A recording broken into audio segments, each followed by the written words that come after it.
So, if you ever watched any videos on Greek mythos, there's a high likelihood that part of it is based on evidence provided by Hesiod and his only known work, the Theogony. Please don't fact check that. The Theogony covers everything. There's a family tree and everyone's got a place in it. Everyone. All the gods. Like a billion. There's not just 12. You want to know what created the three hecatonkries or the original three cyclopses, or the Nereids, or 41 of the 3,000 sea nymphs, or the Oneiroids? Hesiod's got you covered. There are. So, in the start, everything was part of a vaguely described entity called Chaos. Then, out of nowhere, Gaia, Tartarus, and Eros appeared, being the Earth, Underworld, and the existential concept of love. Chaos then created Nyx, who was darkness, and Erebus, who was night, then disappeared forever from the mythology. He was never mentioned again.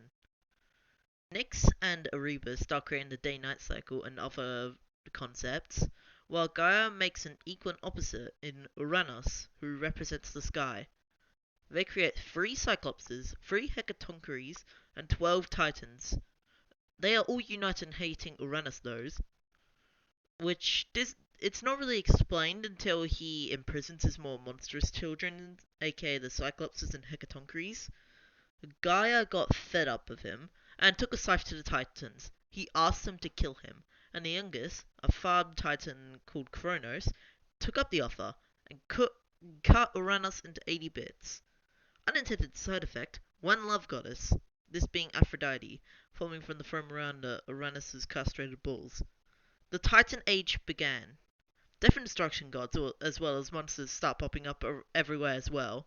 Just a small side effect. Kronos and the Titaness Rhea have 5 kids, but Gaia warned Kronos that one of his children will overthrow him, so he resolves to eat his kids.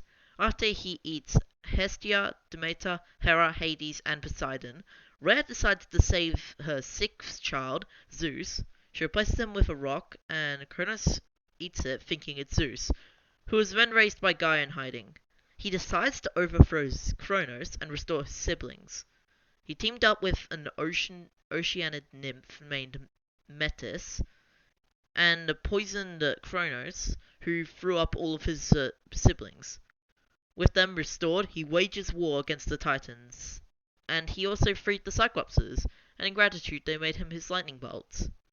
A couple joined them, like Prometheus and Epimetheus, and loads, like the ludicrous amount of minor gods at the time, also started joining him.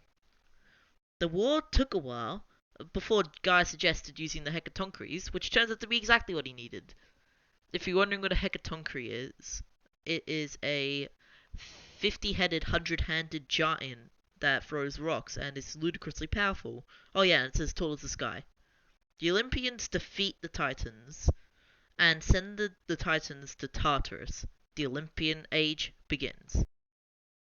Zeus married Metis and had a kid, but before they were born, Gaia warned Zeus she was destined to have a daughter more cunning than Zeus, then a son to overthrow him.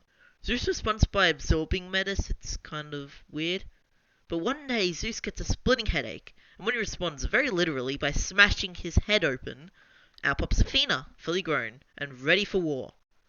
Zeus married Hera, which sure it's his sister, but all the cool dudes did that in the time, and had Ares and Hephaestus, and an affair with Leto, making the twins Artemis and Apollo. Then he had an affair with the Pleiad Maya, producing Hermes. And lastly, he had an affair with the water woman Semele, producing Diana. And there you have it. 12 Olympian gods, 12 overthrown titans, and the world.